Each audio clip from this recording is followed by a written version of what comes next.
በአንድ ወቅት አንዲት ሴት ምን አደረገች? የረሳሁት ነጥብ ስለሆነ ነው።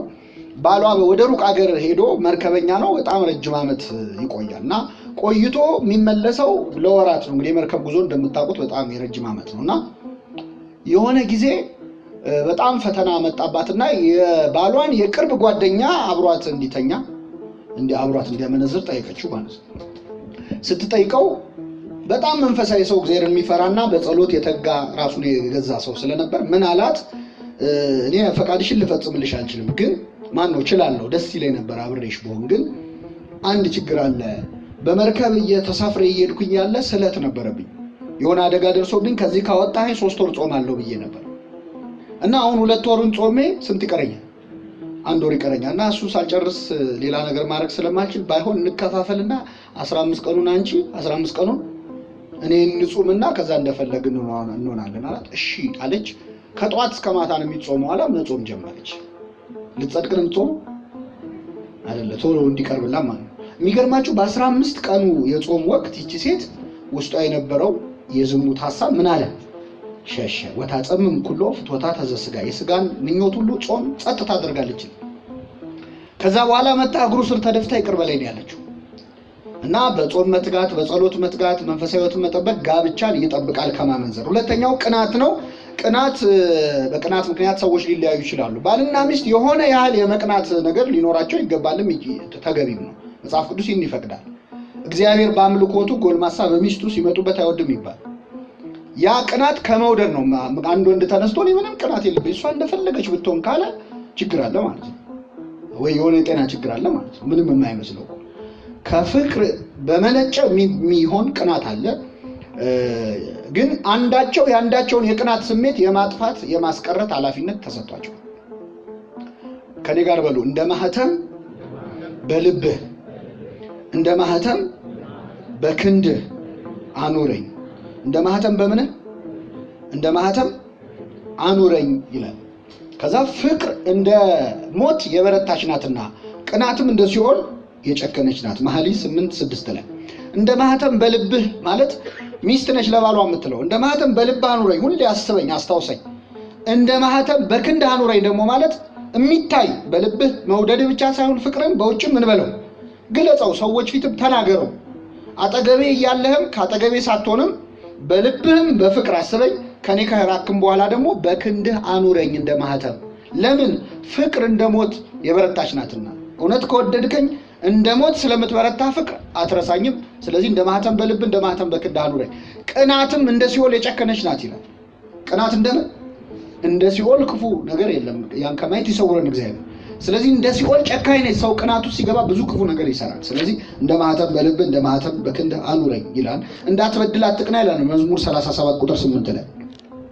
በኦሪቱ ዘመን ባል በሚስቱ ቢቀና ወደ ቤተ ክርስቲያን ይዟት ይሄዳል። ወደ ቤተ መቅደስ ይቅርታ፣ ወደ ምኩራብ ወደ ደብተራ ኦሪት ይዟት ይሄዳል። ጸሎት ይደረጋል ካህኑ ፊት። እውነት እንደተጠራጠረው ሚስቱ ከሌላ ጋር ወስልታ ከሆነ እንዲያርግብኝ እንዲጨምርብኝ ብላ ትምላለች። እሱም ካረገ ይምላል። እንደዛ ነበር የኦሪቱ ነገር።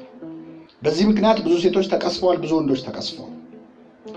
አንዱ ግን መረሳት የሌለበት ነጥብ ባል የሚስቱን ሚስት የባሏን ኢንሴኪዩሪቲ የማጥፋት ግዴታ አለባቸው። እሱ ምንድ ሲሆን ነው የበለጠ ደስ የማይለው ቅናት የሚሰማው፣ እሷ ምንድነው የሚሰማት የሚለውን ማወቅ። አወቃት ማለት ብዙ ትርጉም አለው ብለናል አይደል ባለፈው። ስለዚህ እሷ ምንድነው የቅናት ስሜት እንዲሰማው የሚያደርገው፣ እሱ ምንድነው የሚሰማት ብሎ አጥንተው አውቀው አንዳቸውን ነገር መዝጋት መጽሐፍ ቅዱስ ኃላፊነት ሰጥቷል። እንግዲህ ወደ ዋናው ርዕሳችን ስንመጣ ፍቺን በሚመለከት ነው ዛሬ በሰፊው የምንማረው። በቅናት በማመንዘር ባለመግባባት፣ በገንዘብ ምክንያት፣ በመኝታ ምክንያት ሰዎች ትዳራቸውን ሊያጡ ሊፋቱ ይችላሉ። ፍቺን በተመለከተ አምላካችን መድኃኒታችን ኢየሱስ ክርስቶስ አስተምሯል። የማቴዎስ ወንጌል ምዕራፍ 19:3 ላይ አይሁድ መጥተው ጥያቄ ጠየቁት። ጸሐፍት ፈሪሳውያን የጠየቁት ጥያቄ ምንድነው? ሰው በሆነው ምክንያት ሁሉ ሚስቱን ሊፈታ ተፈቅዶለታል አሉት ይላል። በሆነው ምክንያት ሁሉ ሚስቱን መፍታት ይችላል አሉት። ምንድነው ያመጣው ይህን ጥያቄ? አንድ ሰው ስለ በሽታ ካወራ ወይም ስለ ሕክምና ጥያቄ ከጠየቀ የሰውዬ ምን አይነት ሁኔታ ላይ ነው ያለው? ታሟል ማለት ነው። ስለዚህ ጥያቄያቸው በዛ ወቅት ምን አይነት ችግር እንዳለ ያሳያል። ፍቺ በጣም ከፍተኛ ደረጃ ደርሶ ነበር። ክርስቶስ በዚህ ምድር ላይ በሚያስተምርበት ጊዜ የሰዎች ዲቮርስ ሬት በጣም በዝቶ በጣም ብዙ ሰዎች ጋብቻቸውን ይፈቱ ነበር። ለዚህ በጣም ትልቁ ማስረጃ ይሄ አሁን የጠቀስኩላችሁ የማቴዎስ ወንጌል ነው። ከማቴዎስ ወንጌል በፊት ወደ ብሉይ ኪዳን ስትሄዱ የመጨረሻው መጽሐፍ ትንቢተ ሚልክያስ ነው። ትንቢተ ሚልክያስ ላይ እግዚአብሔር እንዲህ ብሎ ተናግሮ ነበር። የመጨረሻው ነቢይ እንግዲህ ሚልክያስ ነበር። እንደ መጽሐፍ ቅዱሱ እንዳስቀመጠው ነው የተጻፉት አብዛኞቹ ነቢያት። እንዲህ ይላል፣ እግዚአብሔር ወደ ቁርባኑ እንዳይመለከት ከእጃችሁም በደስታ እንዳይቀበለው፣ የምታቀርቡትን ጸሎት እንዳይቀበለው እግዚአብሔር ተቀይሟል። በምን? ሚስትህ ባልንጀራህና የቃል ኪዳን ሚስትህ ሆና ሳለች እርሷን አታለሃልና እግዚአብሔር በአንተና በልጅነት ሚስት መካከል ምስክር ሆኗል ይላል። በአንተና በምንህ መካከል? በሚስት መካከል። እንግዲህ እሷ ሚስትህ ብቻ አይደለችም ይላል፣ ባልንጀራህና የቃል ኪዳን ሚስት ነች፣ ጓደኛህ ነች፣ ሚስትህም ነች። እንደዛ ሆና ሳለ አንተ ግን አታለሃታል። ስለዚህ እኔ በመካከላችሁ ምስክር ሆኜ እቆማለሁ። እግዚአብሔር የሕይወትን መንፈስ አንድ አድርጎ ጠብቆልን የለምን? እርሱ የሚፈልገው ምንድን ነው? ዘር አይደለምን? ማንም የልጅነት ሚስቱን አያታል። መፋታትን እጠላለሁ ይላል እግዚአብሔር። መፋታትን ምን እላለሁ? እጠላለሁ።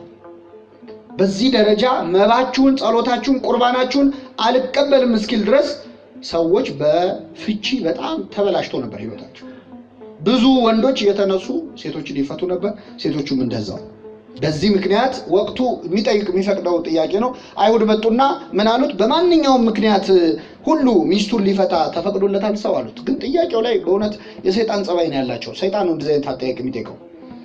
ለምሳሌ በገነት ካሉ ዛፎች ሁሉ እንዳትበሉ ተከልክሏልና አለ። አሁን በገነት ካሉ ዛፍ ሁሉ አትብሉ ብሏል እግዚአብሔር አላለም። ከስንት ዛፍ ነው የከለከለው? እነሱ መጡና አሁን በማንኛውም ምክንያት ሁሉ መፍታት ይቻላል አሉት ክርስቶስ።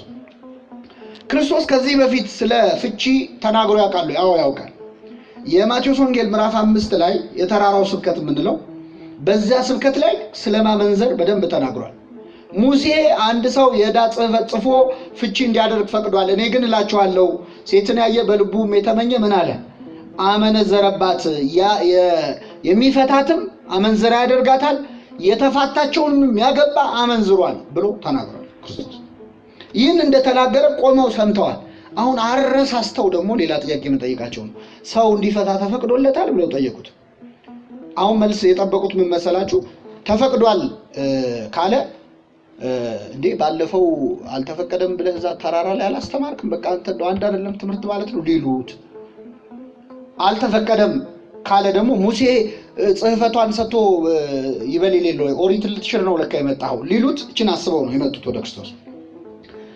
አምላካችን ኢየሱስ ክርስቶስ እንዲህ አለ። እንግዲህ ዘዳግም 24 ላይ ነው ይሄ ቃል ያለው። ሚስቱን የሚፈታ የፍቿን ጽሕፈት ይስጣት ይላል።